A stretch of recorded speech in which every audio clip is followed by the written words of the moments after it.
Welcome to Highways and Hometowns, the podcast that takes you on a high-speed journey through resilient infrastructure, economic growth, and celebrates the beating heart of Texas, as well as hometowns throughout America. Join us as we dive into the triumphs and challenges of communities, adapting and innovating amidst the twists and turns that go into the extraordinary achievements that shape our world. Get ready to build knowledge, lay some concrete foundations of success, and ride the waves of progress on one of the most engaging engineering podcasts in the Lone Star State. This is Highways and Hometowns. All right, we're back. Not that we really went anywhere, because Let's say, partner, if we left. we're here the whole All time. right. So we're semi back for another episode, if you will, of Highways and Hometowns, brought to you by the Texas Concrete Pipe Association. I'm Steve Noel Fortune, and with me today is the concrete cowboy of Texas himself, Patrick Charlton. There you go. You're supposed Live to and in the flesh. be a little quicker, buddy. We have a special episode we're filming right now. So as you know, we've been having DOT guests from across the USA and some random guests walk up. But this year, we've got the pleasure and honor of having international guests. So again, we're live at the ACPA, American Concrete Pipe Association Pipe School 2024, and we've had the honor of having some folks from the German Concrete Pipe Association fly over the pond and come check us out. So we're gonna bring them on right now, one by one. Guys, welcome. Put on your headphones. We have Markus and Stefan. Gentlemen, talk into the mics and introduce yourself. You can hear me. There we go. Welcome over from Germany. Introduce yourselves and tell us who you are. Yeah, I'm Markus Lanzareth from Germany. I'm working for German Concrete Pipe Association as a managing director since 5 years, and we are very, very glad to be here. Very nice. My first trip to the US and the first trip to the ACPA. First time to the U.S. First time, yeah. And first time to Texas. Sorry for that, the first time here. So I'm very, very glad to be here and to share all the experiences and the challenges which we have in Europe and Germany, and Awesome. to get to know what is happening here in the US. Awesome. Stefan? Yeah, well, my name is Stefan Schemionek. I'm working as the assistant to Markus. Okay. I'm more focused on the marketing area. So coming to America is great because you do some different kind of marketing. Exactly. You're allowed to do stuff that we are not allowed to do in Germany. Right. So. Right. You burn pipes, for example. Well, we love the collaboration internationally. Yeah, This is yeah. the first time we've done this. So glad you guys came out. Was it your first time in the U.S. as well? No, I've been to the US 2 or 3 times before. Okay, okay. But it's still great to be here. Okay, so far, what do you think so far? I know it's only been like a day or two so far. What do you think? I have to say we have been 3 days in Miami, so Miami was beautiful. Oh, it was nice, very, very hot. Nice, I yes. wanted to get a little bit brown, but it didn't work. So now we're in Texas here. It's great to be here. Yeah. It's an amazing experience. Miami's a great introduction to the U.S., and Texas is an amazing follow-up. And I'm sure, but when you guys go home, you're going to be having a cowboy hat like Patrick over there. We'll get you outfitted with one. Yeah, We'll get you outfitted with one. Okay. We already got some tips where to get some. Yeah. That's great. That's great. Patrick, you want to kick off some questions? Sure. I guess from our perspective, look, what shared experiences have been most profound for you? And this is a podcast that'll be pushed all over the country, right? So what are some of the highlights that maybe this week has brought for you that you can share with our viewership? Do you want? Okay. I think the most important thing is to see that although we have the German market, we have the Australian market, we have the Peruvian market, we have the American market, we are all talking about the same product. We have the same tasks, the same things, the same competitors. So it's, although we have different markets, everything is more or less the same. And I think we can only have a win-win situation if we share our experiences. Then we have to learn from each other. Sure. I think that's the most important thing that we took from that week. Sure. Steph? Yeah, there's so many experience we can get from the US and share our experience, especially for the topic is sustainability, which is in Germany very, very big. Yes. So this was also the reason why we get in contact with Trick and his team. Yes, absolutely. Sure. From a marketing perspective, you talked a little bit about that was your area of focus. Are we marketing the product similarly or differently? How do you see that coming along? No, I think it's pretty different Great. because, as I said, you're allowed to do things. You can burn plastic pipes. It's also comparable. That may not be what we wanted to be known for. No, but I think we can only learn from you in that area. Yeah. I think the market share of the concrete pipe is in the US much higher than in Germany. Really? Yeah, in Germany it's almost 40% in the public sewer system. Right. So it's one material. There are other materials as well who's got Right. their advantages too. This is maybe one point we can learn from the US, how to get bigger, higher. Right. Yeah. What are some challenges in Germany from a standpoint of infrastructure and the German Concrete Pipe Association? What are the top 3 challenges you guys come across and face and have to address? I think most important is the sustainability Yes. area. That's what Markus already mentioned. Oh yes. And then the whole how do you say it, the situation of infrastructure has decreased. Condition. Right. Condition, Right. yeah, Right. that's the word. It's decreased. Last year we had to close down bridges. The sewer system is getting older and older and older, Right. and but there's no money to replace it. So we have to find ways how Funding. to how to promote concrete in this area. Yes. I think that's 2 biggest topics. Yeah. I think the main problem is if the infrastructure, the streets, the bridges are in a bad condition. Right. Everyone wants to renew them. All the citizens of Germany want to have them renewed. Right. But the sewer is from the priority here, not A, it's not B, it's not C. Right. It's lower. It's That is a below- big problem. It's below the surface. You don't see it. You only see it if there's a problem. People are only worried about the roadways and what they can see, the We- potholes, but there's have- really nobody's really focusing on. So it goes down the priority chain, right? On the roadway, you notice each hole. I don't have to Yes. say that, yeah. But then if the sewer does not work, it takes a long time to then, and the And of priority course, is we have the German Autobahn. Everyone wants to Right. drive fast, so Right. main priority here. Yeah. That's- From a production perspective, is it very similar? Are our processes similar to you guys when producing the products? the production process is, I think, pretty similar because the companies who produce the production parts are the same companies that share their products in Europe as well. Right. Yeah, so we have also member. This is very, very glad to be here because we have supporting members, supporting companies. They are they're members of the ACPA, and Okay. but they're also members of the FBS in Germany. Yeah. Okay. So there's a big connection. Very cool. Very cool. But we are all excited to go to the Rinker plant. The Rinker plant. Yes. Plant tour. Tomorrow we're doing a big plant tour at the Rinker Grand Prairie plant. That's a very large facility. You'll be impressed. Maybe afterwards we can say if there are some similarities or not. Different. Very Or true. differences, yeah. Very true. Very true. You mentioned the Autobahn. So is that fun? Yeah, no speed limit. Yeah, here you have the big cars. In Germany, you have the speed cars. I'm envious. There's no official Autobahn in Texas, but if there's no traffic, people treat it as an Autobahn. Every highway out here after dark is called the Autobahn. here is in an Texas. Autobahn. That's Right. Correct. Patrick?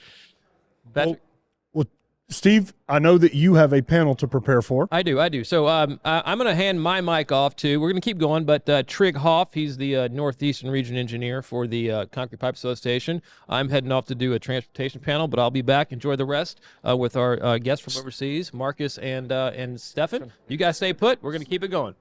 As Steve signs off, y'all, Steve is a moderator for the panel on strength, resilience, and sustainability, charting the future for concrete pipe and box culvert industry.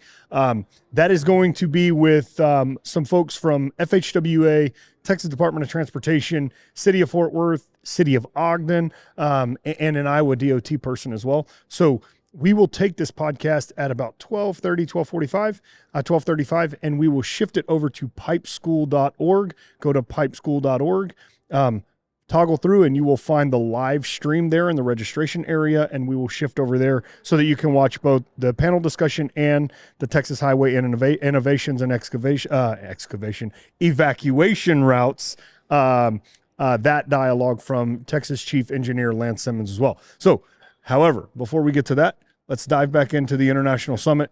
Trig, introduce yourself, and then would you introduce the International Summit as well? Yeah, absolutely, Patrick. Thanks. I'm Trig Hoff. I'm the Northeast Region Engineer for the American Concrete Pipe Association. This year is actually our first year to hold the International Summit, which we're pretty excited about. And actually, these guys were some of the key players to get the idea going. We had a Zoom call, across the ocean 6 months ago, 8 months ago, something like that. Yeah. And so we were just sharing some information, and it occurred to all of us, hey, let's share it, in person. And it was really great to get these guys to come out from Germany. Who's here? So this year our first year we have Germany, Canada, Mexico, Peru, and Australia. I love it. Yeah, it's going to be a lot of fun. That's going to be Thursday. We're doing a 4-hour summit. We're going to focus primarily on sustainability. I know that's sometimes that can be kind of a political topic, certainly here in the U.S. And actually, Germany as well. Yeah, I was going to say you guys have had some struggles with that as well. Do you want to talk about some of the environmental issues that you've been fighting in Germany? I think this must be a topic today. To talk about the sustainable development in Germany. It's very, very government-driven development there. Concrete is a climate killer. This is what the media says, and if you compare this. Concrete pipe or concrete manhole to other materials in the sewer system, to plastics or vitrified clay, is not the truth. And this to work out, to convince municipals, planners, decision makers, is a very, very hard way, and we decided to get that way, to plan to start that way a few years ago. Yeah, I think it's obvious or human understandable. If you have a heavy concrete pipe, it has to have a heavy CO2 footprint, and you have a light plastic pipe, it has to have a light CO2 footprint. But the opposite is true, and so we created some tools like the climate calculator or climate wheel, where you can easily compare the different materials, and then you will see that beginning from 1 pipe to 15 pipe diameter, concrete is getting better and better. We are almost all diameters. We start off very good, but we get better and better. So that's one of the challenges, like Markus said. We have to make that publicly known, because in the heads it's still heavy pipe, bad for the environment, light pipe, good for the environment. Absolutely. And I imagine the people you're competing against, the plastic pipe producers, are probably playing that as hard as they can. We're lightweight, so therefore less CO2. Yeah. So what are some other ways that you guys have fought that? I know you've got your EPD or environmental product declarations. You have a university you're working with. What's some of the research you've done to fight plastic in Germany? Yes, sustainability is a very, very big topic with maybe underneath more topics. Maybe just one sentence to add. We don't want to start a fight against the plastic industry. We just want to tell the truth. All the people who don't know the truth. This is important for us. And the sustainability topic, carbon dioxide footprint is one big topic of this. Microplastics is another topic. Definitely. Regional production, regional delivery is another topic of that. So we developed some tools, some informations. We went to universities, we went to independent research institutes like Fraunhofer Institute, and we said to them, give us a study, an independent study, that's very, very important, over the how the carbon footprint of concrete pipe is in comparison to the other materials. And they said, what you calculated inside is truth. Concrete has a low carbon dioxide footprint in comparison to the other. And this was the starting point for getting more in detail into sustainability topics. As you said, it's not only the EPD, so CO2 footprint. The same is true with microplastic. We also had a Fraunhofer Institute do a study on the microplastic emission. Because there was no study. And we had a big discussion in Germany about microplastic in cosmetics, in football grounds. They made plastic tire wheels, and we were surprised that one of the outcomes of the study was that sewer pipes made out of plastics were in the top 10 of microplastic producing areas in Germany. So wow, that's amazing. Yeah. We've been looking for that type of research here in the States, and it doesn't exist in English. So we'll have to translate it. That's right, exactly. But we've certainly, it's in the news constantly. I think just last week I read that just a 12-ounce bottle of water has 250 million microplastic particles in it, just from holding the water. So if you think about a plastic pipe that's got, bed load running through it and constant water flow, you're certainly going to have erosion of that plastic material that's going to create those microplastics. Yeah, and what we found that in Germany we have the water treatment plants. I don't know the correct word. They only filter out microplastic to a certain size, and all the smaller parts just run through and end up in the river and in the ocean. They even found it on the North Pole in Himalaya. So it gets everywhere, and once it's there, it doesn't disappear. That's the big problem. Yeah. Are you having success translating that message to the public? I know you just started. But are you finding an audience receptive of that communication? There's a good hint. You have to find the audience, because not everyone is open for this topic, microplastics. Someone say from inside a municipal or in the engineering building, go away with this topic. I don't need to talk about that with you, because you're from the concrete pipe industry, so something like that. Yeah, but you also find other municipals and engineering bureaus who say, "Oh, I never thought about it." But yeah, you're right. There's also an abrasion in plastic pipes. And what we find is, and I don't want to be rude with that. It's mostly the younger people who are interested in CO2 footprint, microplastic, because they grew up with these topics. Sure. Like the older generations that we've been doing this for years. We can continue. So And we also know first cities in Germany we talk to, they say if a plastic pipe is cut on the installation, during the installation process on site, you have to you have the Particles. the particles. that fall to the ground and end up being microplastic or whatever. So the first cities say if you cut a plastic pipe, you have to put a tarp or you have to catch it. And Put it into waste where it has to be, and not in the in the ground. Oh wow. We had a speaker. I'm going to switch topics on you just a little bit. We had a speaker right before you guys that discussed the long-term dialogue surrounding sustainability. In other words, in his words, when we put in concrete pipe, we know that in his career they won't have to touch it again. Right? It's a one and done in a career. And so in Germany, has that been a message that you've tried to drive home? Is, look, this is a 100-year product. It's a proven 100-year product. And when we install a project, there is a level of sustainability, because in most humans' lifetimes, they won't have to deal with that project again. yeah, that's a good point, because it's a proven lifetime. I saw some pictures here on the show that showed I think it's 93 years old concrete pipe. That's not possible for a plastic pipe. So what the plastic manufacturers do or tend to do in Germany, they have like a competition. Oh, my product will last 80 years. The other comes and says, well, my product will at least last 100 years, 150 years. So right now we're up to 200 years. I always like to tell them, go to a landfill. Your product will last thousands of years and continue polluting the earth. No problem. No problem. Yeah. That shameless plug. Don't worry. I said it. You didn't. It's okay. Okay. We can go back to America. Okay. There you go. No, but you're right. That is what I think the point you're making is, yes, it's a proven 100 years. And what we also say is, look at the way concrete pipes were built 100 years ago.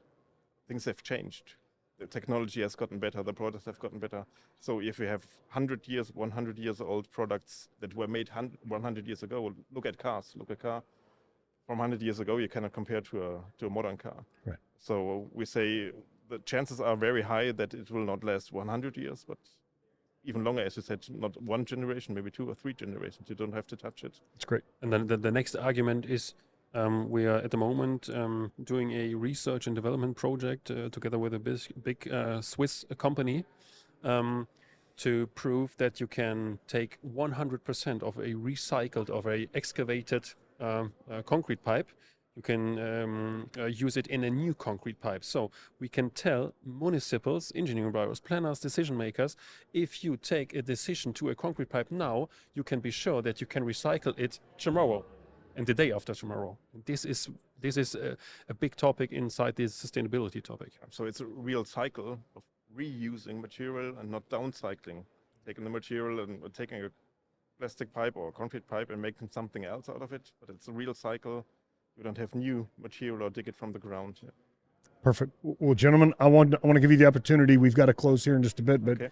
I want to give you the opportunity to tell us a little bit more about yourself if you'd like, or the product that you manufacture, and then we'll close it after that. Is that okay? So you guys take us away. Yeah. Yeah, well, I don't want to maybe not talk about products, but I would like to take the opportunity to thank the ACPA for having big us thanks. here. Yeah.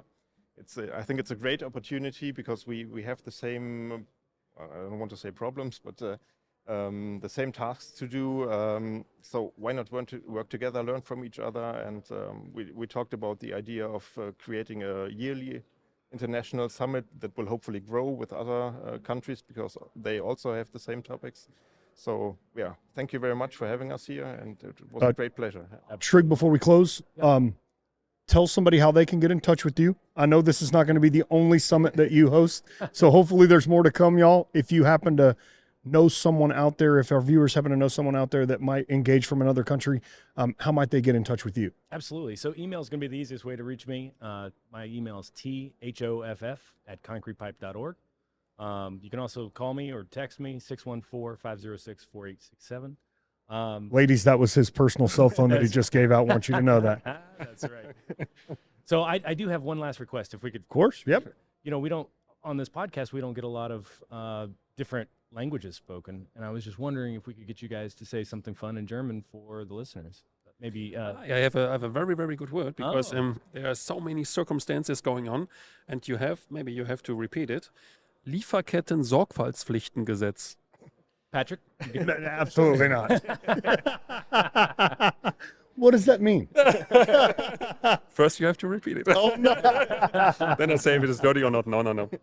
It's at the moment a development in Germany that you have to make sure that over the whole supply chain of your concrete pipe, of your ingredients and something like that, everything is fine. Fine means no working children, no dirty energy, something like that.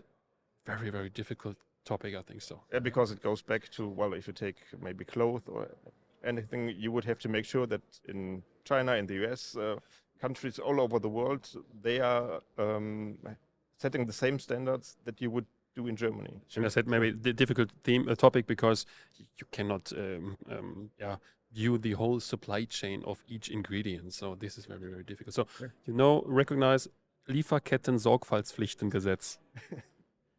I'm not going to try it. Okay. Y'all, Thanks for having us here. Markus, Stefan, thank you so much for being here. Trig, thank you for your leadership on the International Summit. It's the first of its kind, so thank you for everything. Absolutely. Thank you. All right, y'all. Like we said, please go to pipeschool.org. Go to the registration link. Tune into the next two panels. They're going to be fantastic. Live streaming from the transportation track. With that, we'll sign off. We'll be back here at 2:30.